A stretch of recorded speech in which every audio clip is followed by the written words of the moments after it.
Hello बंधुरा good morning तुम्हादेरके Nikita Diwakar ब्लगे आबारो स्वागत। तो आमी स्कूले गिয়েছিলাম स्कूल থেকে বাড়ি এসে বাড়ি একদম অগোছালো হয়েছিল। তারপরে দেখতে পাচ্ছো আমি ঘরটা শুধু বলতে গেলে পরিষ্কার বিছানা চাদরটাই করেছি। তারপরে পরিষ্কার করার পর ঝাড় দিতে শুরু করেছি। ঝাড় দেওয়া শুরু করার পরে দেখো বিছানাটা পরিষ্কার করে নিলাম। এবার আমি ঘর ঝাড় দিব। এই যে ঘর ঝাড় দেওয়ার জন্য ফ্যানটা অফ করলাম। ফ্যানটা অফ করার পর ঝাড় দেওয়া শুরু করেছি।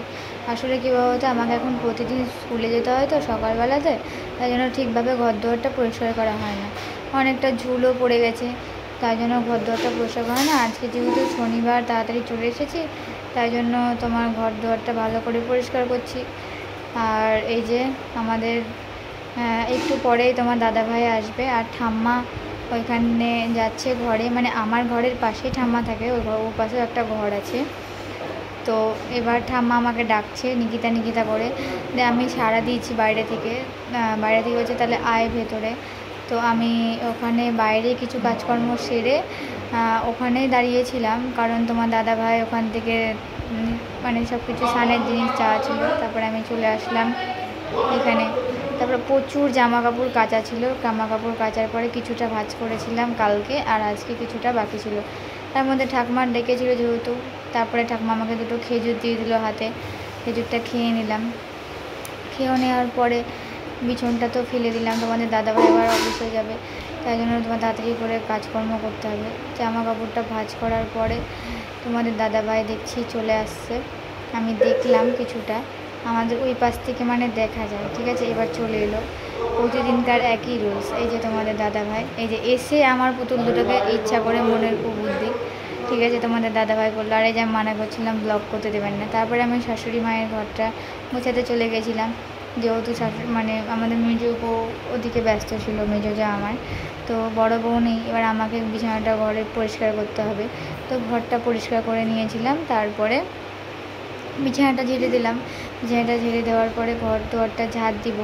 এবার সেটটা পরিষ্কার করে দিলাম। এবার তারপরে ঝাড় দিতে শুরু করে দিলাম আমি মাদের ঘরটা ঝাড় দেওয়ার পর বসে গেছে, কারণ সেরকমভাবে আমি ঘরের দিকটায় থাকি, রান্না বান্না যেহেতু করি না কোনো দিনই, যেহেতু ঘরের দিকটা ঝাড় দিকটায় থাকি।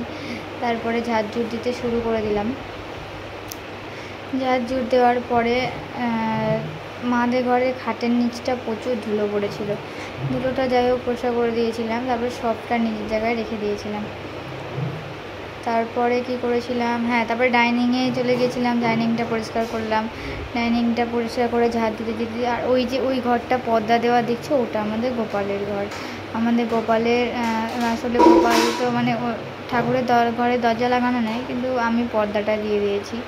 তো বড় জায়ের ঘর এটা, মানে আমি যেখানে দাঁড়িয়ে আছি ওখানে পাশে, আর মেজো জায়ের ঘর এটা। আর এই পাশে যেটা তোমরা পর্দা দিয়ে দেখছো খোলা আছে, এটা শাশুড়ির ঘর। আর আমার ঘর এই পাশে। বড় জায়ের ঘরটা ঝাড় দিতে চলে গেছিলাম। ঝাড় দেওয়া কমপ্লিট করে বদ্দার ঘরটা বিছানা, ওখানে যেহেতু ক্যামেরাটা নিয়ে যায়নি, কারণ ক্যামেরা সেট করার জায়গা নেই ওখানে, তাই জন্য নিয়ে যাওয়া হয়নি। তো এবার আমি বদ্দার ঘরটা ঝাড় দেওয়ার কমপ্লিট হয়ে এসছে কিছুটা। আর তোমাদের দাদাভাই অলরেডি ডাক দিতে শুরু করে দিয়েছে, যেহেতু অফিসে যাবে। তো এবার আমি ঝাড়টা দেওয়া কমপ্লিট করে নিলাম। মেজো জায়ের ঘরটা আগেই ঝাড় দিয়ে দিয়েছিল ও, তাই জন্য আমি আর ঝাড় দিই। তোমাদের দাদাভাইয়ের ডাকটা আগে শুনে এলাম না। তারপরে আমি হাঁড়িগুলো নিয়ে এসে বাইরে ডাইনিংয়ে এনে রাখলাম। এরপরে তোমাদের দাদাভাই আসছে, দেখো ওই দেখো স্নান করে চলে এলো। তারপরে এবার আমি তোমার দাদাভাইয়ের মানে সব জামা প্যান্ট রেডি করে দিয়ে এসেছি, তাও ওর হয় না।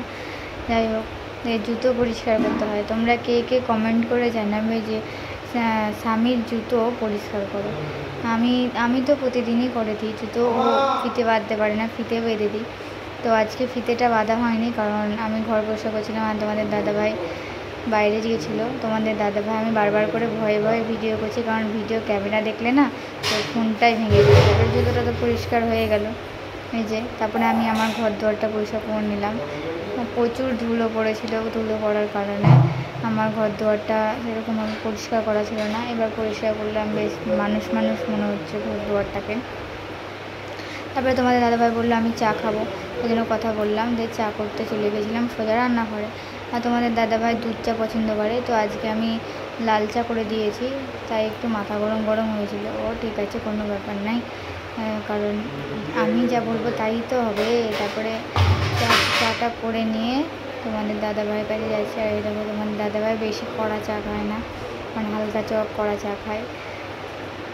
তারপরে কোথায় যাচ্ছি চলো দেখা যাক। চাটা দেখো ফুটন্ত চা নামিয়েছি বলে তাড়াতাড়ি ছিল, তাই জন্য। তা আমার প্রচুর অনেকটা চা হয়ে গেছিলো, কমিয়ে গেলাম তোমাদের দাদাভাইয়ের কাছে। ওই দেখো তোমাদের দাদাভাই রেডি হয়েছে। তারপরে আমি একটু মজা করে নিচ্ছিলাম আমার ডলির সাথে। এই ডলিটা আমার দেওর দিয়েছে জন্মদিনে। তারপরে সব তোমার দাদাভাই রেডি হয়ে গাড়ি স্টার্ট দিয়ে বেরোবো। এবার আমি দাঁড়িয়ে আছি ক্যামেরাটা নিয়ে, তোমাদের দাদাভাই দেখেছে, তাই জন্য তোমাদের দাদাভাইয়ের খুব মাথা গরম হয়ে গেছে। তো আমাকে প্রতিদিন বাই বলে যায়, আজকে বাইও বলেনি। আমি রাস্তার সামনে গিয়ে দাঁড়ালাম, রাস্তার সামনে গিয়ে আমি নিজেই টাটা দিলাম, একবার পিছন ঘুরে দেখলেও না। তারপরে সব কাজ শেষ করার পরে আমি চলে এসেছি নিজের ঘরে। আমি দিয়েছি আজকের ব্লগটা এইটুকু। ভালো লাগলে তোমরা কমেন্ট শেয়ার অবশ্যই।